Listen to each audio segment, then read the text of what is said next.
am very happy. I'm Chris Hoadley. I'm the director of the UB Institute for Learning Sciences. I am delighted to have all of you here on a Friday, so late in the semester when everybody's really busy, but obviously we have a very good reason to be here, which is an excellent talk by Dr. Kenny Joseph. A couple things about Kenny. Kenny's a faculty member in the Computer Science and Engineering department, but he deep down in his heart, I like to think of him as a social scientist. And I think his work exemplifies a lot of what we're trying to do with the Institute for Learning Sciences, which is to bring together these disciplines. Just as a show of hands, how many people in the audience are in the Graduate School of Education? Okay. How many people are in engineering? How many people are in arts and sciences? I love it. Anybody from any of the other colleges? Nobody from architecture. Oh, well.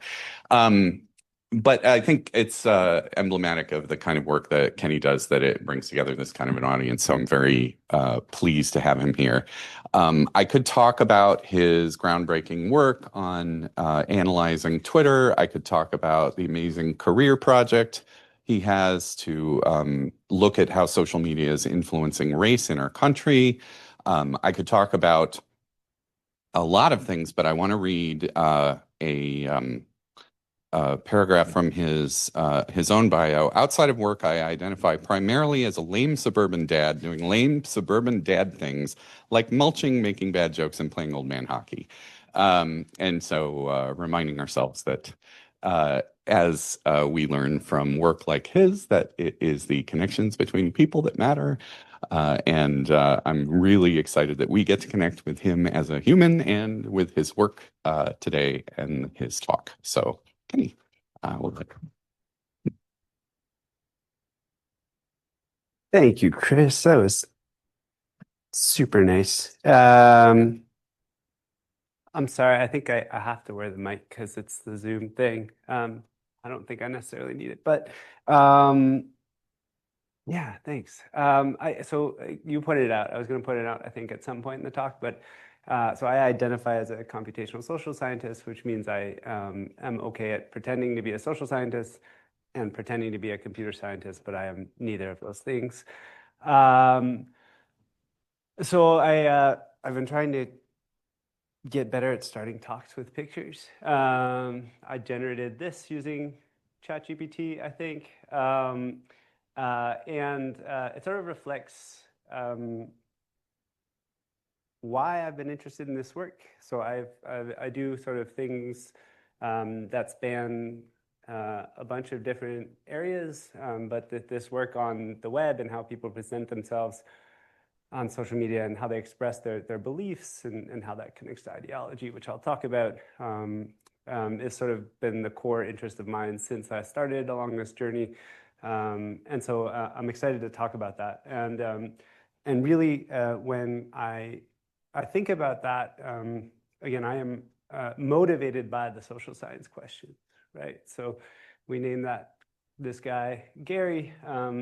I took a while to try to figure out the name because I didn't want to offend anybody. So this is my dad's name. So even if your name is Gary, I don't know, it just feels like it shouldn't be offensive because I'm naming it after my dad. But we can ask why Gary. I mean, it was supposed to be posting on social media. It kind of looks like he's just like building a screensaver here. So we have some work to do. But we can ask sort of at a very high level this why question, right? We can ask why, and it might be because of who Gary knows, right? His social networks, or sort of more broadly structural factors that we can talk about. It could be because of who he is or who he thinks he is, right? His social identities. It could be what he believes, his beliefs, or higher order structures of beliefs that we might call ideologies. Or it could be the social context itself, right? And today I'll sort of operationalize social context in the form of just what platform we're talking about. But like this is sort of oversimplifying many social science disciplines, right? But just to get us all on the same page, I am going to kind of keep things at a fairly high level, right? And so these are the things that sort of motivate me. But as a computational social scientist, if I have any use to social science, it is not necessarily that I'm creating new answers to these questions, but rather finding new ways to operationalize how we can answer these questions, right? And specifically, this is a testament to how kind of boring of a person I am, like the lame dad piece, right? Like I'm just really interested in measurement, okay? So I just want to know, how do we measure things in this space, right? And so as Chris said, a lot of the measurement questions I've been focused on over the last couple years are on measuring how people express beliefs online and attitudes online, right? And this is a tweet from our study on racial ideology, which I'll talk a bit about later. And we could look at this and say, well, this person at least sort of like has some notion of structural racism, right? They sort of understand, at least that at the highest level, that structural racism exists, or sort of racism in general. But the problem is, this wasn't the whole tweet. There was a second clause to this tweet. And what this reflects, I think, is sort of like stereotypical Bonilla Soa sort of colorblind racism, right? But more broadly, it reflects the fact that like people are weird in what they express online and how they express it and what they believe, and how they choose to express it at a given time. And so it makes measuring things like, does this person ascribe to a colorblind ideology, actually really hard, right? We have to think very carefully about that, okay? And so what I want to talk about today first is to give us like a framework for thinking about that kind of question. Frameworks in quotes. I'm not claiming that this is like a theoretical framework that I ground myself in. It's just a way to get us all on the same page about why people post on the internet and what we can learn from that. And then I'm going to talk about two measurement questions. So one of them is this question of self-presentation. How do we measure the way that you present yourself online and correlate that with downstream behavior? And the second one is, how do we measure someone's beliefs or attitudes on social media, and how does that compare to other ways of measuring it, right? Okay. So, oh, wow, yeah. That was clear on my laptop. But let's start with a post that someone posts online, right? So I'm going to use our friend Gary here as sort of like the way of us, sort of our case study throughout this, but also calling out that like social media is like any technology, can be used for both good and bad, right? So Sarah Jackson and Moya Bailey and Brooke Foucault-Wells, they have a really nice book on hashtag activism and how social media has been used to sort of prompt positive social change, okay? But we can think about sort of why one might decide to post this on the internet, right? And we want to draw out from there explicitly that what you post, we have to draw some inference about why you posted it, right? And intent is a loaded concept. I'm not going to dive into the loadedness of that concept. The reason I'm separating these things out is, one, to emphasize that this is the measurement challenge here, or one of the measurement challenges that I'm interested in, and the other to call out that there are other interesting processes that I'm not going to talk about, like framing, that happen in this space between what I think I want to say and how I say it. Right. Okay. Stepping past that, right? Like I don't want to draw inferences necessarily about the intent at that moment in time. I want to draw some sort of more stable inferences about you or your attitudes or who you think you are. And of course, that is filtered. If I look on social media, that's filtered through a platform, right? And so we have this strategic self-presentation that operates on any social media platform, right? In many social contexts beyond that, but I'm going to restrict it here to social media. And I need to understand that that is a strategic way of acting that may be separate from this sort of more general sense of the self, right? And this is going to be important for this measurement question that I'm going to ask about what people believe and how we can measure that in different ways. The other piece that I have up here is this event. Social media is incredibly event-driven, and that will also play a factor in how we understand what we are measuring when we measure attitudes online, okay? But this is sort of a broad picture of this measurement challenge, right? And we can sort of further define the self here. I would not say this is sort of again, like the self as a contested concept, but today I'm going to focus on the self as it's represented by our social identities and the beliefs that we espouse, right? And those things interplay with structure in ways that I'm not going to really address today, okay? And then finally, I'm going to characterize ideologies, as I'll talk later about just structures of beliefs. Okay, so this is sort of like my big framework that I want to sort of use to get us all on the same page today. Okay, and then I'm going to talk about sort of two sub-parts of this during the talk. The first part is, how do we measure the presented self? So how do I actually quantify how someone presents themselves on social media so that I can associate it with downstream behavior? And then the second question is, how do I think about measuring someone's beliefs or attitudes online in the content they express online, and how does that connect to these more stable beliefs or attitudes that we might measure for using something like a survey? Okay, so those are the two sort of paths we're going to go down today. I need a break. This is what happens when you ask your 3-year-old to help you pick the picture that should go in the slides. So it incorporates Jell-O. I actually think this is actually kind of a soothing image. But I'll take a second here just to pause and sort of jump into the next step of the talk, okay? Okay, so we're going to focus on this question of self-presentation, and specifically the platform that I'm going to look at is Twitter. We have a bunch of stuff in this space, so I'm going to focus on kind of the most recent work that I think is sort of the most interesting and exciting. And so identity, I'm working with a lot of words that mean a lot of things to a lot of different people today. So I'm going to be clear on what I mean by identity. And when I say identity here, I'm talking about the words and phrases that we use to label ourselves, and sort of the other important piece is that they carry some stable cultural meaning, right? So I'm interested in these words that when I say I'm a lame suburban dad, that means something to you. And I'm interested in sort of understanding that meaning, right? And how to represent it, okay?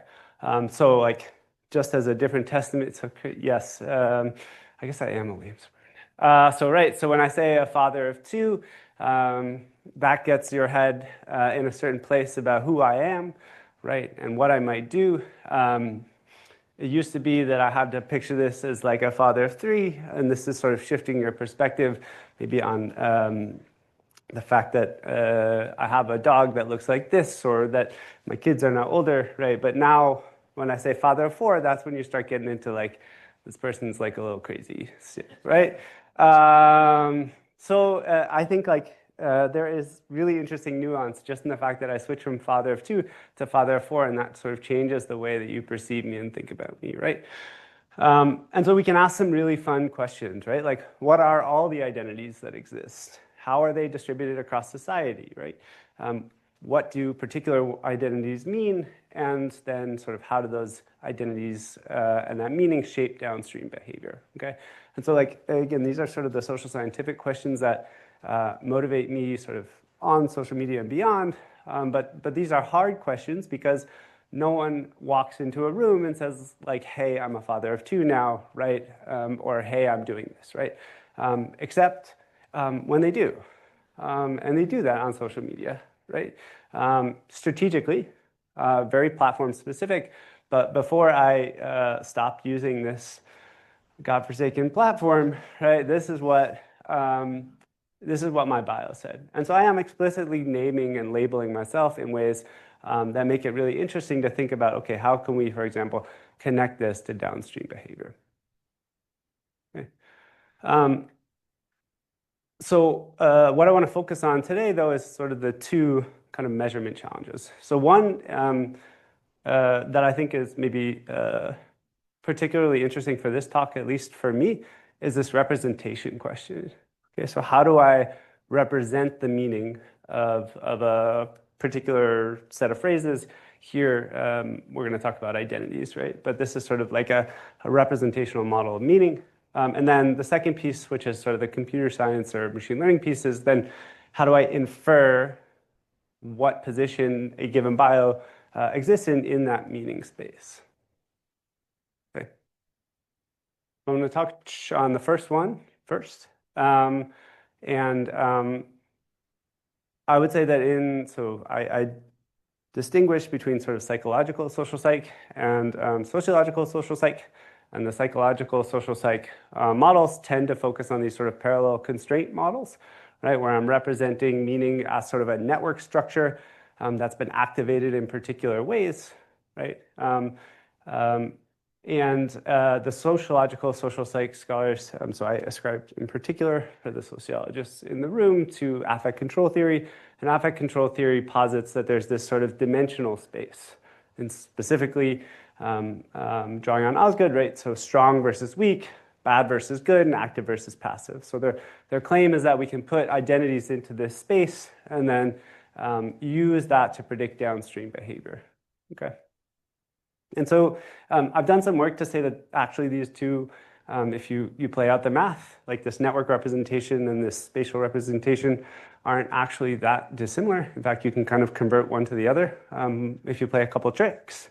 But nonetheless, I want to lean into this latter representation. So when I say, what does an identity mean? I want you to think, where does it fall in some sort of dimensional space? The jump that I'm going to make is that I don't think that these are the only dimensions that matter. And so a lot of my work, oh, that looks weird too. A lot of my work is focused on like expanding out measurement to think about particular identities and where they fall under various different dimensions of sociocultural meaning. So for example, race and gender are two dimensions that I would think would be important to add to this model, okay? And just to be clear, right, this is, I'm going forward. This is, if I could draw in 5 dimensions, I could draw this in just the same way that I could draw this. So I'm just going to use this picture, okay? One point that I'll add, since I think there are folks here who know a lot more about cognition than me. I know there are folks who know a lot more than cognition about me. Are that I think there are other ways to think about like meaning that might be useful. For example, like hierarchical structures of meaning. I am less familiar with how those work. And so I'd be interested if folks have thoughts on like this meaning representation question to talk afterwards. Okay. But we're just going to go with this one for now. All right. So if we buy that this is a good representation, then we can ask the question, how do I take this bio and sort of infer where in, let's say, these dimensions it's likely to be perceived, right? So how are people likely to perceive me on this dimension, given this, in that space? Okay. Okay, so social scientists, the way that we have tended to do this, at least in social psych, right, is we do these scaling models and we average them across a bunch of people, right? So I put this in front of people and I ask them to move the slider around and I average it across a bunch of folks, okay? There have been people now who have thought about how do we bring that into computational methods, right? So like one reason we might want to do that is if there's no people anymore to ask, right? So looking at historical data. Another one is just doing this at scale, right? And so the way that this works, if you're curious, right, we take some word embedding model, so some sort of like vector representation of what words mean, and we take sort of words that we want our dimension to represent, okay? So they are also points in the space, and we can make a line, and then we can project all the words onto that line. And so if that doesn't mean anything to you, that's okay. The gist here is that I can take a word, oops, I'm struggling with this clicker. I can take a word and I can project it onto these dimensions using word embeddings, okay? There's two problems with this. So one is that we have no idea how to compose multiple identities, right? So like I could do that for like America First Patriot, but actually doing that for America First Patriot, MAGA, and Small Government Advocate is not clear what the sort of function is that I would use do I add these together? Is one more important because it's first, etc. So that's really hard. And the sort of related point is that like it's not scalable to do this sort of scaling across every single bio in your data set. Okay. Yeah, I'm gonna skip through that. And so what this paper really worked on was how do we create a method that uses bios and information in bios to sort of learn these projections of the bios into these dimensions that we care about. And the sort of gist of how we do that is we chop the bios up into different identities, and we make sure that identities that are in the same bio are sort of closer in this space than identities that are not together in any social media bios. And what this does actually, we find, is also help us to draw inferences about compositions of identities in bios. Okay. So we play some sort of computational tricks and tune the model to better understand language about people as opposed to sort of just language in general. And we show that we can sort of better approximate how on survey data, people will place bios in particular ways. Okay. And so now we have this tool that sort of can quantify how someone presents themselves on social media, their identities. And then what we wanted to look at was, okay, how does that associate with downstream behavior? Okay, and so what we did is we took all the bios in our data set, we projected them onto 2 dimensions, religiosity and partisanship, and then we looked at the extent to which they shared misinformation. So we were looking specifically at just using a domain-based measure of misinformation for those in that niche, right? And what we see in our data set is that it is like religiosity on the sort of religious right, the self-presented religious right, I want to be careful, that tends to share on average more low quality URLs from low quality news sites. Okay.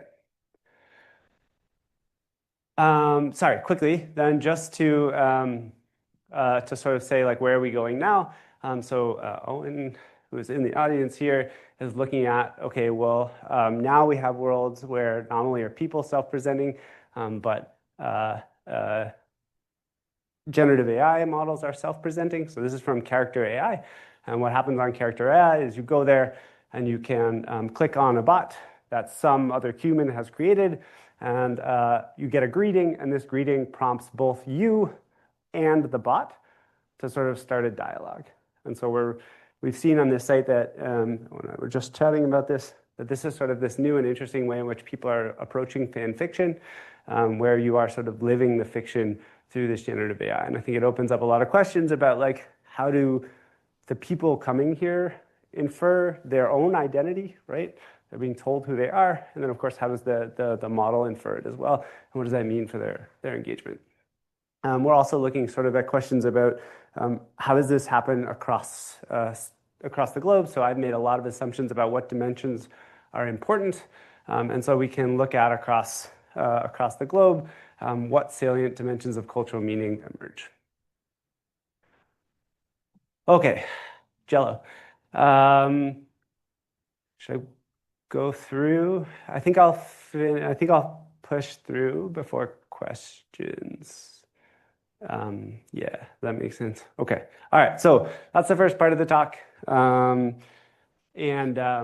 What I want to move to now is sort of focus less on identity, which is something that I have focused on sort of less recently than these questions of like beliefs and value and ideology.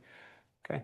And so this first part of this first part of the second part of the talk is about this relationship between what we can measure about your beliefs when we look at what you post on social media versus what we can measure when we use surveys. Okay. And so, right, so surveys are our sort of standard instrument for measuring public opinion. But, let's say 20 years ago now, people got this idea that we could do that with social media, right? And so there's been a lot of studies at the aggregate level about how social media and survey polls track. But there really hasn't been much about at the individual level.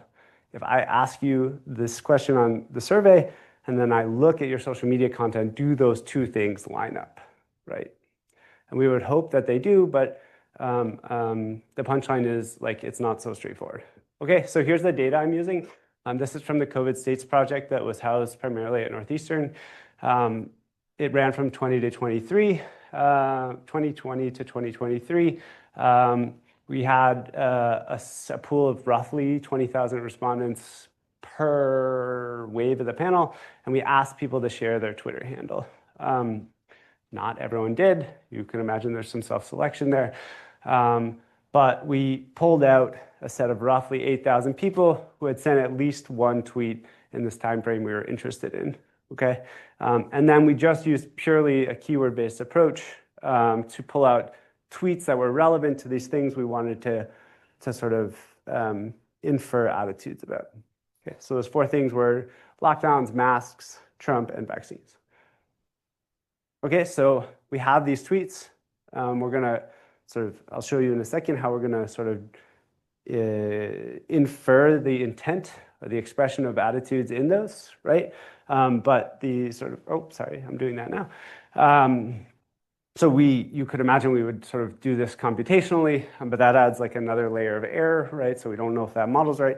So what we did is we looked for tweets that were very, we sampled out from each user a couple of tweets, and we just like manually across 5 of the authors of the paper coded them, right? So like these are people who've studied social media. Yes, we could be biased in various ways, but like what I want to be clear on is that this is like our best guess at which attitude this person had, right? I don't think we could have had a better guess. You could argue at how good that guess is, but this was our best guess at what was insinuated by the tweet from social media, okay? And then sort of similarly, and this is also, I think, an important point, we took best guesses from the survey, right? So in some cases, like, what is your attitude towards the lockdowns, pro, anti, neutral? Like that's actually non-trivial to think about, let alone operationalize, right? And so the caveat here is the way that we're structuring this is in the form of how computational models typically infer attitudes on social media, which is in this sort of 3-point pro, anti, neutral stance. And so like actually shoving one of these sort of observations that we have is like actually shoving survey data into those boxes is more challenging than we thought a priori, right? Maybe for Trump, it's pretty easy, but for something like lockdowns or masks, people actually have more nuanced opinions there sometimes. Okay, and I'm gonna come back to that point in a bit. Okay, so quick guessing game. Of cases where survey respondents provided a neutral response for any outcome, how many of them actually tweeted something we also coded as neutral or not expressing an opinion? So of the people who put neutral for, say, like Trump or neutral for lockdowns on the survey, what percent of them do you think put neutral, tweeted something that was neutral? 5%. 5%, low, and why would you say that? Right, so like who tweets, I'm not sure, I have a very nuanced opinion on masks. Please someone educate me, right? Okay, of respondents who gave a pro-Trump survey response, what percentage of them tweeted content that was pro-Biden? Just someone give me a guess, Mark. 0. Okay, 0%. And I assume you think that because it's super polarized, which I think is reasonable. And then what about the other way around? Does anyone have a guess? 5. So what about pro-Biden survey response to tweeting pro-Trump content? Okay, so I actually went the other way, Mark, which I think is maybe interesting. So yes, roughly 0% of people tweet neutral stuff. Roughly 30% of the people who gave us a, I'm gonna vote for Trump on the survey, gave us tweeted pro-Biden content, right? I think part of this maybe is the time frame where the platform was more left-leaning at that time. And then the other way was about 10%. Okay, so like non-zero. And this is like, you know, we don't think we would see this. Like that was sort of my priors, like these would be sort of 0 across the board, right? So the next question is why? And like, question? I was going to ask, is it rage posting? Look at what this thing says. No, so again, like I think if we were using computational models, I would imagine that it was just error in the classifier. But like this was the authors of the paper annotating this stuff, right? So like, and when needed, we did go try to get some more context. So like, again, I think part of this is probably so there's a million reasons why. I think this paper doesn't really fully answer why it was so much as like what we could rule out. And specifically, right, so part of it, I think, has to do with operationalization of attitude and how we sort of coarsen the survey in some important ways. And I think that led to sort of like less agreement on lockdowns. Had something. Hello. But that doesn't explain this sort of like Trump piece. And I think there, what we can say is that one thing is like time seemed to play a role. So like people who, the surveys were asked like way earlier than the tweets because people tweet in response to events. And it's possible that people change their minds, okay? Or somehow change what they were willing to say, right? Even if they didn't change their minds. But we also find that time can't rule everything out. So like we have panel data on the survey, so we subsetted to people who were in multiple panels. And what we see is like actually agreement on the surveys was pretty high, like roughly 80% between two time periods, whereas agreement between the survey and a tweet controlling for time was like, roughly half. So like, it's something about the context. It could be that people are giving their fake handles, so that was something we tried to rule out, but we can't be 100% sure that we have these people's handles. It could be that our annotation's bad, but I think nonetheless, at the very least, it shows us that there's important measurement questions that we got to be really, really careful when we say we're measuring public attitude, either on survey or on social media in some respects, I guess, right? Or at least what I want to say is these two methods of measuring public opinion complement each other. So I think social media, and again, this gets back to this event-driven nature of the platforms, I think it's really good for measuring what people think in the moment, and really good for measuring what people are willing to say publicly. I think that's huge, right? So if we think about like, questions about the Overton window and where it's shifted and where it's going, the fact that people are willing to say some of these things publicly now is, I think, like critical, even if they had held those beliefs privately before, right? I'm going to skip over that point. Okay, so sort of ongoing questions, I think also like for the machine learning folks, what is ground truth if someone tweets explicitly pro-Biden content and tells you on a survey that they're pro-Trump? Right? Like, to me as a machine learning person, that was the painful part. Is I thought I was going to get this like neat data set where I could say like, there's some consistency there, and like what I found is actually it's really unclear what's a platform effect, what's like manual error, etc. And so like when we talk about benchmarking these kinds of data sets and models, I think we really got to be careful about the sort of conceptual framework that we're talking about. And then for computational social science, like, again, what caveats do we want to put on the measurements that we're drawing from social media? And I think like these measurements, again, still mean something important, but they don't necessarily mean what we sort of want them to mean, okay? And this is important for me because what I've been really interested in over the last couple of years is this concept of an ideology. And so the starting point here is like, what is an ideology? And that's a bad starting point, apparently, because it's not clear what an ideology is.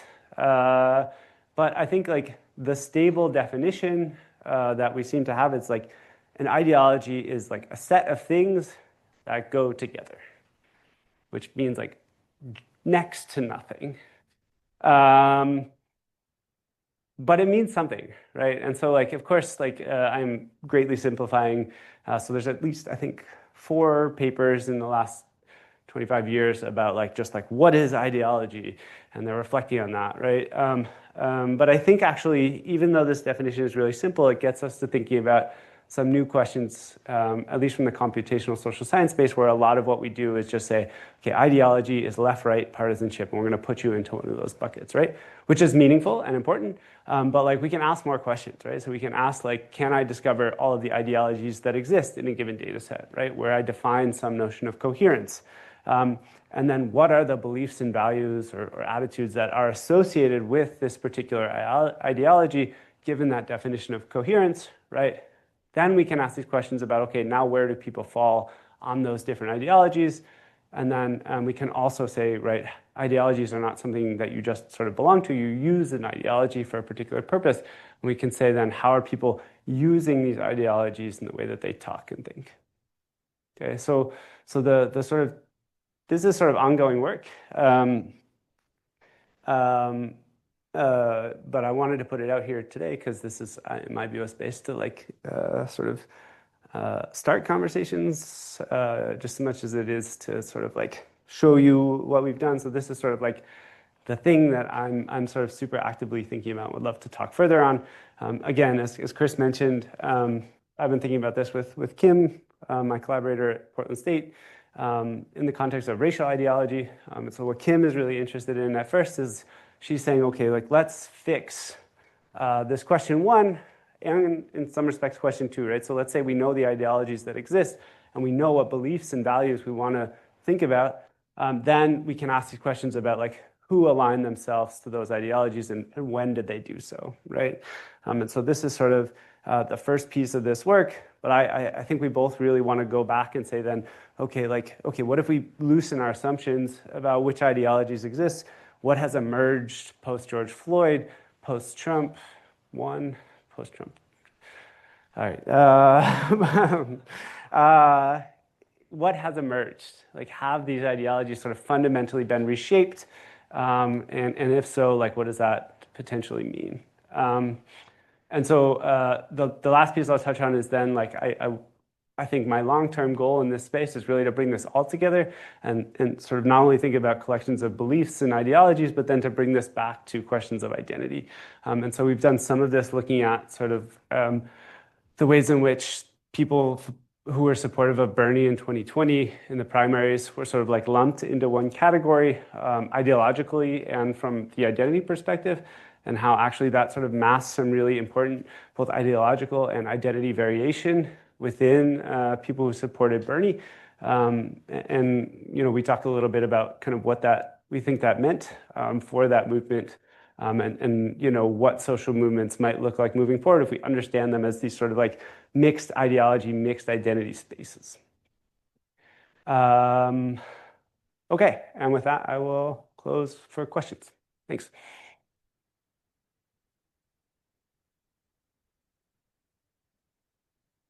Move the mic for us there.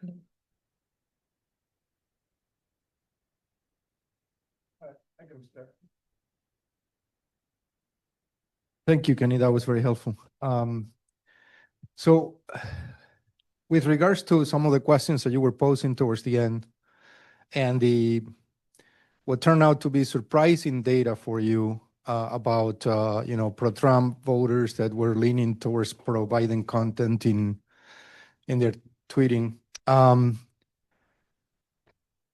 been thinking about how the traditional boundaries between intimate, private, and public have been scrambled by our embracing of digital platforms. And I suspect that it's putting pressure on the kind of personas we adopt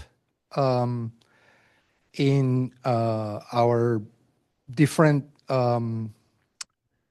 in the different spaces in which we project ourselves, including in platforms. So I do think that this is a question for social scientists and humanists to explore. You know, how is our public persona, the way we project our public persona in platforms, different from the way we traditional spaces provided opportunities for that projection of that public persona.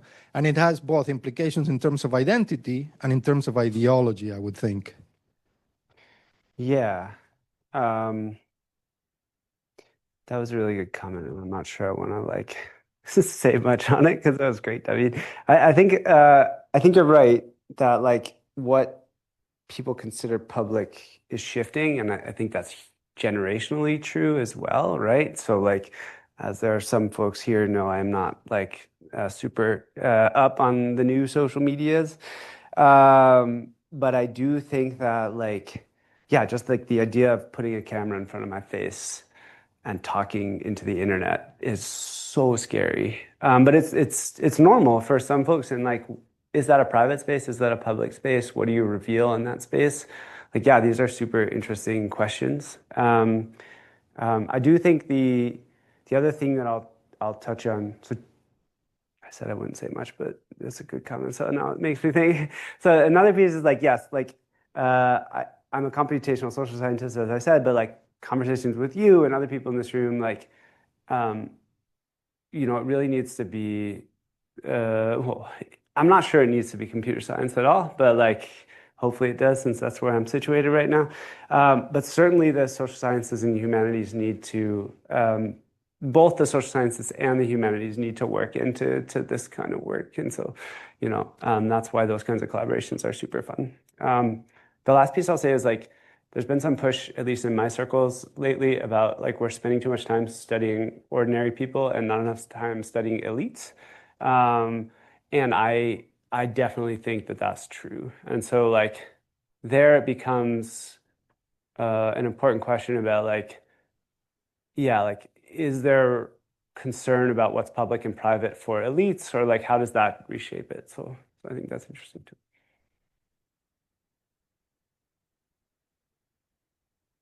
On the classification problem, I'm just curious, have you done any factor analysis on the data to try to identify how many ideologies there could be or could be supported by the data?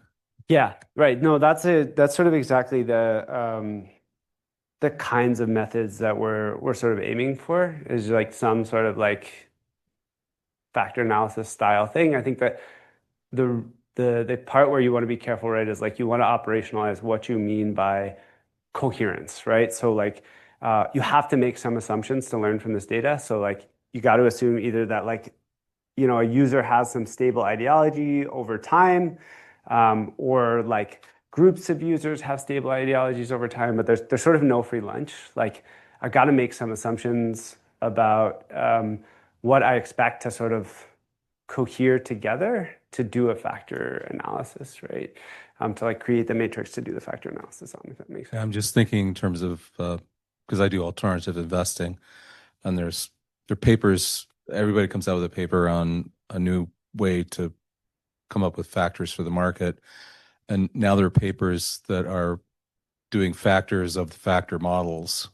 So it's become a sort of like a meta thing. So I just think like, and I think factors of factor model says like hierarchies, and like I think there's hierarchical questions as well. So yeah, the structural question of like, if I assume that a user never changes their ideology, I can just say like a user and belief matrix, and I can factor analysis on that, and then I get clusters of beliefs. But the problem there is users probably do shift around, and so like what assumptions do I get to make before I do the factor analysis? Yeah. Thanks, Terry. Hey, Kenny, absolutely love the talk. I just want to piggyback on the first question that we had. So a lot of people have different accounts across different platforms, right? And some of these platforms you can have anonymous identities, and some of these platforms you know who they are. Like on Twitter, you know who's posting, who they are in real life. Are there like data sets where you can compare the ideology of a person who's posting on Twitter and the ideology of the same person but on an anonymous platform, like say Reddit, where it's not easy to find who that person is? So there are cross-platform studies for sure. The question you're asking about, have there been studies that link people where on one platform we know who they are, and on another? So you're saying like on Twitter I give my real name, but on Reddit I just use a username, and like what's that? Do they post different content on the two different platforms? It's kind of similar to the original question that you had on Yeah.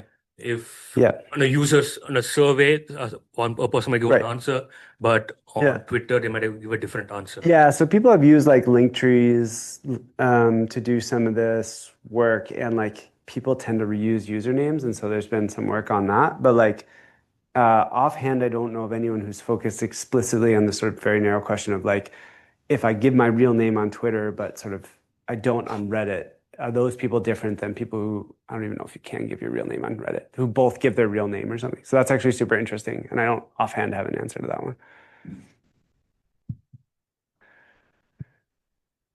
Hi, Mallory. amazing presentation. So jumping off of the two previous questions, I'm thinking of the projection or presentation on I guess verified identities, like a person's real name and their real picture versus like a fake name or a celebrity picture or something that's not them. The intensity of the tweets, like someone would be more compelled to say something more hurtful if they know that they're anonymous versus underneath your real professional or a picture of you. Yeah, so you're saying not necessarily the same person, but just like what is the behavioral differences between anonymous accounts and real accounts? That's a good question. There has been work in that space. I have not kept up to date on what it says. I don't know if anyone else here has. But like people have asked these questions, and I think like if I recall correctly, a lot of that work sort of confirms your priors there, that people who are anonymous are willing to sort of be more aggressive and more hateful, whatever. But I do think it's interesting to note that like in the sample that we used, people I think had to use so other samples I've studied where people have to use their real names and still engage in this kind of behavior. So like I think those people are like there's different tiers of public, I guess. And like thinking about what behaviors people are willing to put together in each of those publics, I agree, is like super interesting question.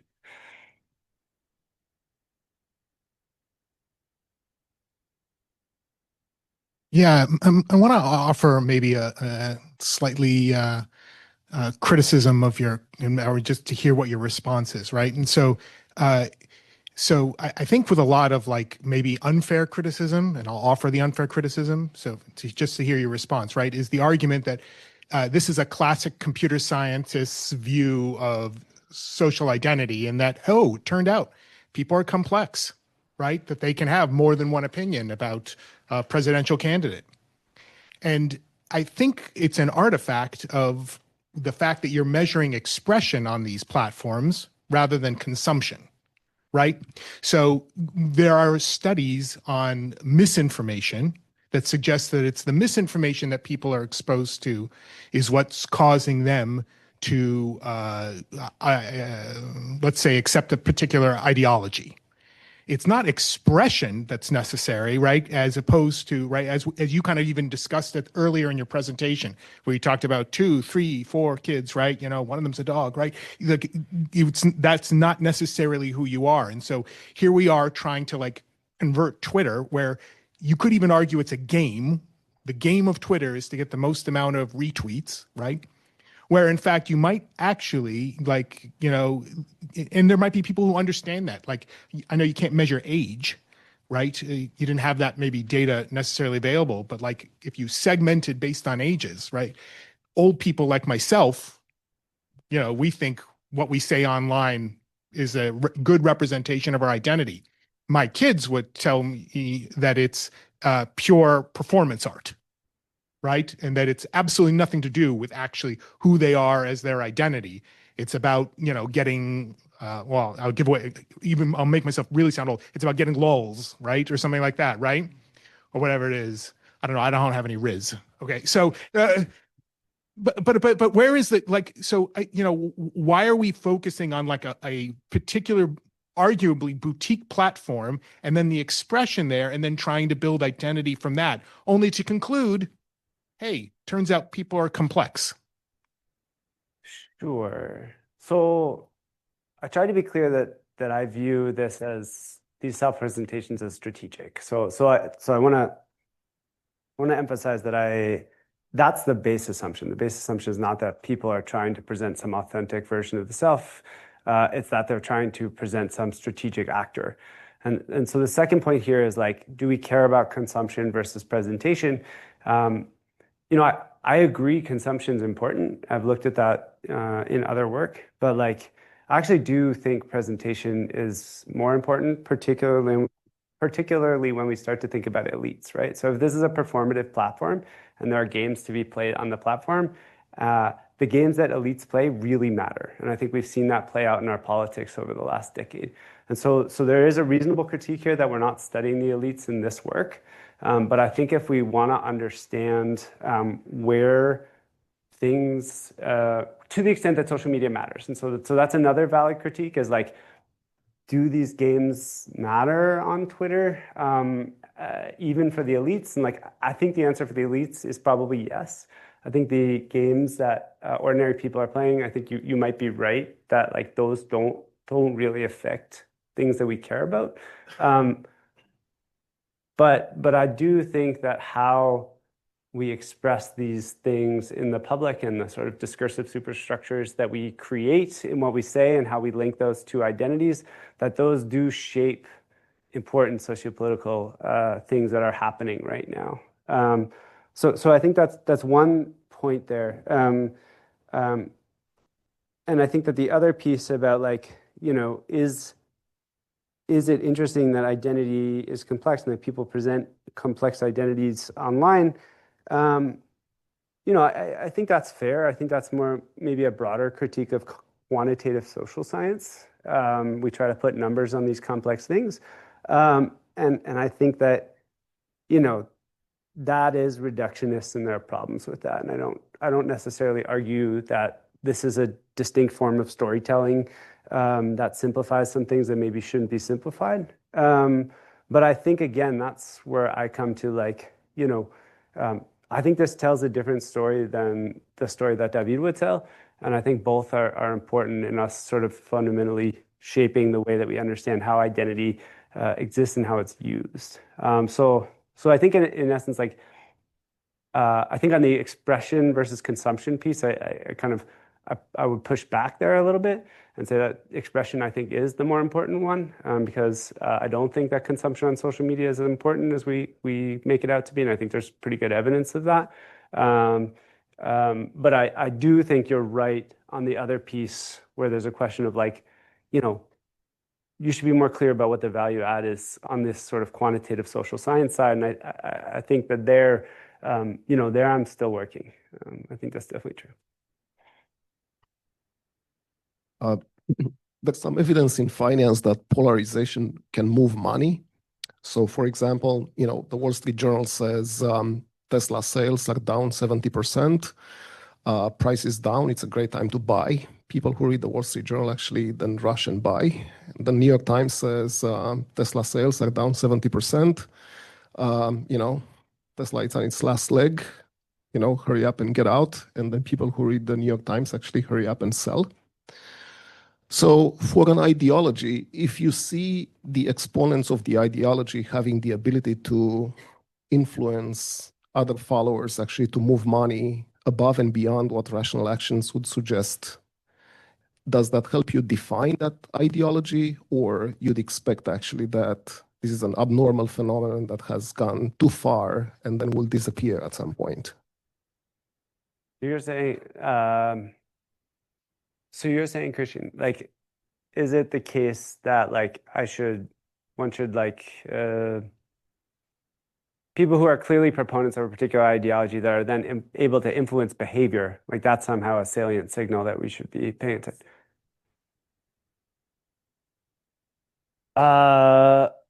That's super interesting. I had not thought about so one way that we're trying to think about this is to look at like as opposed to trying to identify like ideological perspectives from like individual accounts, we're rather looking at like clusters of elites. So we take elites and who they're retweeted by, and we sort of create groups of them, and then we start to try to think about ideology of that group.